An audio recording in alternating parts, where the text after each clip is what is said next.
जय जगन्नाथ सांग मैंने मु लक्की मु जणे गृहिणी पुओ को स्कूल छाड़ी आसला बेले बाटर वर्षा है तो मु पूरा ओदा हो गली। एबे मु ड्रेस चेंज करी आसीगली रोषे करने। आज मोर बहुत इच्छा थिला टिके चिंगुड़ी खायापाई किंतु एते जोरे वर्षा है दुकान को जाई पारलिनी कि आनी पारलिनी से आज मु सब साधारे ही रोषे कर देछि। रोषे सरला परे हस्बैंड और मु सांग ही खाईदेलु। हस्बैंड आज घर काम करुले जेहेतु हस्बैंड आज घरे थिले और वर्षा भी बहुत होता मु तांको कहली चलो टिके जाई पुओ को आनिबा हारी स्कूल रु। पुओ ता बाबा को देखी बहुत खुशी। मु तो सब बेले जाए ता बाबा बेले बेले जाते से देखी तांको बहुत खुशी। आज तार न्यू आई कार्ड मिले से मते देखे कि बहुत खुशी होता। ता हाथ भी कोठी बाजी जाइए टिके खंडिया हो जाइए कहला मैम को काली कहवाई।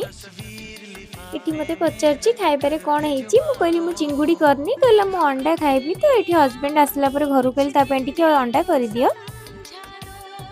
एबे पुओ को खुआई मजा धुआ धुई सारिदेली। वीडियो भल लगुले सब्सक्राइब करदेबे और इंस्टा रे फॉलो करदेबे। रहुची जय जगन्नाथ।